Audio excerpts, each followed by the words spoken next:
how do you reflect on equality, on racism, on the fact that people are in pain and people are hurting now?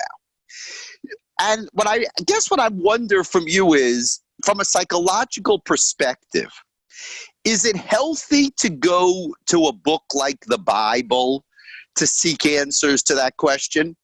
Or is the fact that the Bible's a religious book, even if you don't believe in the religion of the Bible, but it is a religious book, does that somehow, and I don't know what a better term is to use than, create too much baggage so that the Bible is not really the right place to look for answers, because every time you look at the Bible, you have to worry about, what's the religious message and what's God's role in it, whether there is a God and all those kinds of things.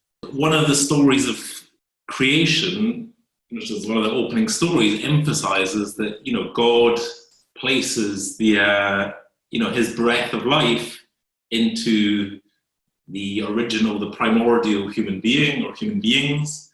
And everyone descends from that position, from that idea of being created in the image of God. And again, I'm not the first to say this, but the suggestion there is that applies to every human being. Every human being needs to be viewed as a receptacle of God, or a reflection of God, and needs to be taken very, very seriously. And no human being can set themselves up as a god over another human being, can see some kind of fundamental distinction of quality and of any sort between themselves and another human being. We are all just human beings. We will all return to dust. And there's a kind of, there should be at least a humility in that, which should help us in thinking about how we might relate to other people.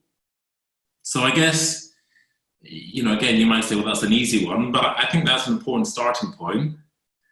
And I guess, one of the other important issues, many issues that come up with Black Lives Matter, is the idea that we need to get into a dialogue with people to understand what it means to have been an object of racism, a victim of racism, for hundreds or thousands of years. We need to learn from people, and we don't necessarily, or not necessarily, we shouldn't begin to imagine that we know what they've been through, or even that they know 100% and can fully articulate what they've been through. They may need our help through dialogue in articulating and figuring out what's going on here. And I guess, there are many models of dialogue in Tanakh, but I think the most interesting, and in some ways the most radically subversive, is the idea that God himself is constantly in dialogue with, certainly the early human beings, and he's constantly having to learn from them, and he's constantly having to get things wrong and then figure them out. I mean, you see that with creation, you see that with the flood, and you see that particularly, with the Jews coming out of Egypt and going to the desert and the golden calf. And, God is ready to destroy the people. And Moses has to reason with them and bargain with them and plead with them to get him to change his mind and to kind of enlighten him as to what human nature is and how difficult it's going to be to bring these people who have suffered tremendously to a point of genuine freedom and genuine morality.